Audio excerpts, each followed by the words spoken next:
நேத்திக்கு நைட்டு 10:30 மணிக்கு Chennai வேளச்சேரியில green signal இருந்தோம் எந்த வண்டியை மூவ் பண்ண முடியாத ஒரு சூழ்நிலை உருவாக்குனது போலீஸ் டிபார்ட்மெண்ட் தான். அங்க இருக்க போலீஸ் பிரிட்ஜஸ் எல்லாமே அவங்க வீடு நினைச்சிட்டு மூடிட்டு போயிட்டாங்க. இதனால ஏகப்பட்ட டிராபிக் ஜாம், மக்கள் ஏகப்பட்ட பேர் அஃபெக்ட் ஆனாங்க. மக்களோட வரிப்பணம் மூலியமா பிரிட்ஜஸ் எல்லாம் எதுக்காக கட்டுறான்னு பாத்தீங்கன்னா இந்த மாதிரி டிராபிக் ஜாம்ல மக்கள் எல்லாம் அஃபெக்ட் ஆக கூடாது கட்டுறாங்க.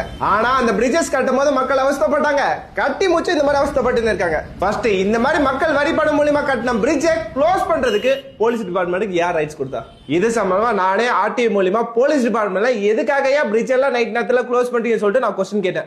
அதுக்கு அவங்க என்ன சொல்றாங்கன்னா ஆக்சிடென்ட்லாம் நாங்க பிரிவென்ட் பண்றதுக்காக க்ளோஸ் பண்ண சொல்றாங்க. ஒரு விஷயம் எனக்கு புரிய மாட்டேதுங்க. தமிழ்நாடோட அபிஷியல் டேட்டா படி பாத்தீங்கன்னா போன வருஷம் ஜூன் மாசம் வரைக்கும் 35,000 பேர் ரோடு ஆக்சிடென்ட் ஆயிருக்குங்க. அப்ப ரோடு எல்லாம் க்ளோஸ் பண்ணிடலாமா? என்னங்க இது? ரோடு ஆக்சிடென்ட் நிறைய நடக்குன்னா ஃபர்ஸ்ட் ரோட ப்ராப்பரா போடுங்க. இல்ல பிரிட்ஜ்ல ரேஸ் கண்டக்ட் பண்றாங்கன்னா ஆட்டோமேட்டிக் கேமரா மூலமா அவங்க மேல கேஸ் ரெஜிஸ்டர் பண்ணுங்க. ரெகுலரா பண்ணானா போச்சு ஜெயில போடுங்க. நாங்க ப்ராப்பரா ரூல்ஸ் ஃபாலோ பண்றோம். எங்க காசுல பிரிட்ஜ் கட்டுறாங்க, எங்கள அந்த பிரிட்ஜை யூஸ் பண்ணாம நீங்க தடுக்கிறீங்க. இதனால நாங்க தான் பாதிக்கப்படுறோம். இதே உங்க டிஜிபியோ இல்ல ஹைகோர்ட் ஜட்ஜஸோ இல்ல சிஎம்ஓ வந்தா இந்த விஷயத்தை பண்ணுவீங்க நீங்க. அப்ப பொதுமக்கள்லாம் உங்களுக்கு சாதாரணமா?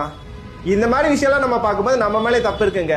இவங்க க்ளோஸ் பண்ணாங்கன்னா அந்த டைம்ல நம்ம போலீஸ் அத்தாரிட்டி உங்களை பத்தி நம்ம கம்ப்ளைண்ட் பண்ணுங்க. இது சம்பந்தமா யாருமே கம்ப்ளைண்ட் பண்ணலன்னு சொல்லிட்டு அவங்க சொல்லியிருக்காங்க. இந்த விஷயம் சம்பந்தமா நான் கம்ப்ளைண்ட் கொடுக்குறேங்க. அப்கமிங்ல எப்படி கம்ப்ளைண்ட் கொடுக்கலாம் நான் மென்ஷன் பண்றேன். அதை பார்த்து நீங்களே கம்ப்ளைண்ட் கொடுங்க. கண்டிப்பா இது நம்ம சேஞ்ச் பண்ணலாம். இது சம்பந்தமா போலீஸ் டிபார்ட்மெண்ட் எதாவது ஆக்ஷன் எடுத்தாலும் என் மேல தான் ஆக்ஷன் எடுப்பாங்க. நான் அதை கோர்ட்ல பாத்துக்கிறேன். அண்ட் இந்த வீடியோ நிறைய பேர் ஷேர் பண்ணுங்க. அப்பதான் இந்த மாதிரி விஷயம் நடக்குது நிறைய பேர் தெரிய வரும். Better citizen better nation.